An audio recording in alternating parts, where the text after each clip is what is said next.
Okay, so the last question is, how do you get past artist block? I haven't been able to shake it. Oh man, so this is a huge question that I have such a big plethora of specific answers for. I need to just post a little list. I know I have it someplace. I'll try and pop it up on the screen, hopefully right here. But if, truthfully, if you were to ask me this question on any different day, you'd probably get a bunch of different specific answers. But I think we can kind of look at kind of the bigger picture of artist block and kind of look at that, philosophy in order to sort of troubleshoot when you're in that situation, where you can troubleshoot for yourself to get out of that. One of the really big themes with artist block is a lot of that is just a result of not working on the actual projects that you're trying to work on. A lot of inspiration comes after you actually start putting pencil to paper. It comes 10 minutes after you start. If you've ever read the War on Art, that's basically what that whole book's about. Is about making the time to create a discipline, to just regularly work on something, whether or not you feel motivated to do so. And then it's like your brain kind of associates. It's like, oh, now that I'm in the middle of this, I'm going to start making those creative juices flow. But in the meantime, you have to actually put pencil to paper and do that. It's just like what I'm doing right here. Where I've been trying to get more into this sort of teaching space and communication space. I've been trying to, to be more into a YouTube video filming kind of thing. And a lot of it is just me just pressing record and me starting to talk. The same thing in the situation that I'm talking to with you is, just, having a blank piece of paper, just starting to put pencil to it. Maybe at first you're just literally scribbling on it, or maybe you always have something that you always go to. I'll just, I might draw a lady head. I got, I made a joke at one point that I could have an entire career doing nothing but birds, flowers, and lady heads.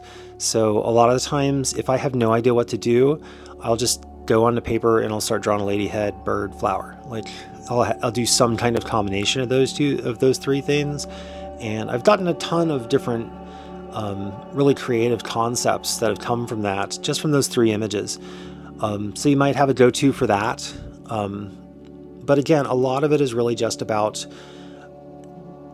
regularly revisiting, putting pencil to paper or whatever kind of art form you're working in, and just starting the work, regardless of whether or not you feel like you have the ideas or not. Aside from that, though, artist block can also be the result of a couple other things. One thing is it can literally just be general fatigue, in which case, this is the kind of artist block that comes from, say, being a tattooer and always executing other people's ideas all the time. I know illustrators, graphic designers, a lot of different commercial artists that kind of deal with the same thing wherever they try to do personal work and then they suddenly just can't. And a lot of the times that's just they're literally just, art is their job, and it's very, they're very busy at that. So if you're in that kind of situation, a lot of times taking a break might end up being the best option for you. And that's a really genuine rest that you're doing in that case. So, that may be sleep, that may be doing a different kind of work, whether that's cleaning or organizing your house or your studio or something like that. It also might comprise doing physical work, like exercising, socializing, doing different things like that. You need to look at your own situation and kind of assess if you're burnt out, and if so, kind of what aspect of your life, whether it's mental, physical, spiritual, social, that you might be lacking, and or even just like, just literal sleep that you might be lacking, and then go and use that for your rest. So there's that element of it too. Then the very last one is that I want to touch on in regards to this. We have this kind of concept of toxic productivity in our society, where we're kind of expected to be in this constant state of output. And that's really unrealistic. There's a very big kind of ebb and flow of creative output. And when you're in the moment, you actually don't really know, like, long term, if your work is great or not. There's been a lot of times that I felt very productive and I felt really great about what I was doing. And then looking back, 6 months, a year later, that wasn't really all that great of an era for me, where there were other times where I felt like I was struggling a lot. And then looking back on a lot of the work that I did during that time, I had really made my main strides during that time. And that's when things didn't feel like they were flowing. So the way that you feel in a lot of senses when you're in the middle of actually trying to attempt to do your work might be a lie. We're really bad at assessing those kinds of things about ourselves. So that's something to think about. The other thing is, like, and this comes from the perspective of someone that's done, I've been tattooing almost 23 years at this point, and you have to give yourself some degree of grace and realize, like, there are seasons where you're just not going to feel motivated for a long time. But that doesn't really amount to a ton when you really look down, like, the entire stretch of your career. So, like, if I have like 3 to 6 months where I'm just really not feeling it, and I'm doing kind of a minimal amount of art, but I'm still, like, I'm keeping up with my client work, and then at the same time I'm taking good care of myself physically, and I'm present and in tune with my family and everything, I don't really stress about that a lot. And then suddenly what happens is, there's a lot of stuff that's going on in the subconscious that suddenly arises, and I'll have this crazy creative output for a long time where I feel like super in tune with everything. So when I have those times where I'm just not, like, really feeling it hard, like, I don't really fight it. Like, I just keep up healthy habits with myself, and it comes, sometimes it comes when it comes. So that's another thing to think about. There's actually, on that subject, there's a really good book that's by a woman named Jenny Odell. It's called How to Do Nothing. And she gets into a lot of those kind of concepts, because I made a video that I haven't actually, like, edited and finished, where I kind of talk about, like, productivity is a lie. Like, we have this concept that we need to always be doing these, like, kind of like work blurbs all the time, and that makes us productive. But a lot of this kind of downtime of doing things like daydreaming, just chilling out, just socializing, not getting on our phone, not watching things, not attempting to learn something or things like that. There's a lot that kind of comes from that, and it's important for our creativity and for our brain and our health.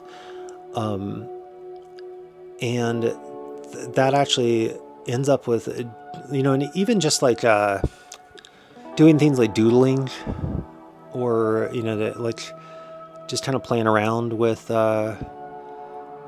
any kind of, like, weird random art, doing Legos, just stuff that doesn't really have any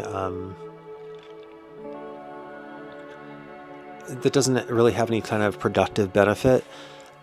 That stuff is really powerful in a long-term kind of state, and it's a hard thing to quantify. So our society, all of us, like, we don't really respect that kind of stuff. The stuff that's like, it's genuinely play. Like, it's kind of learning to kind of embrace play as a restful activity to recover from work, and how that can actually, like, result in making our work a lot stronger and a lot more beneficial. So, like, working more and trying more and more and more isn't necessarily always the answer. So yeah, Jenny Odell, How to Do Nothing. That's a really good read. The War of Art is also a really good read. I'm going to end up having more to say on this. I'll end up having like an organized sort of video at some point where I'm like, here's 10 very specific kind of things that you can do. But hopefully that kind of gives you somewhat of a map that you can, kind of flesh out and start to kind of help figure out a way to get over this on your own. But definitely, I mean, any of you, if you're struggling with that kind of stuff, reach out to me and we can kind of workshop it and kind of get on some good practices for you to help unlock some of that creative stuff. So anyways, thank you all so much for all the great questions that you did today. I was able to sneak a little bit of time up here to answer them all. All right, have a good night. Bye.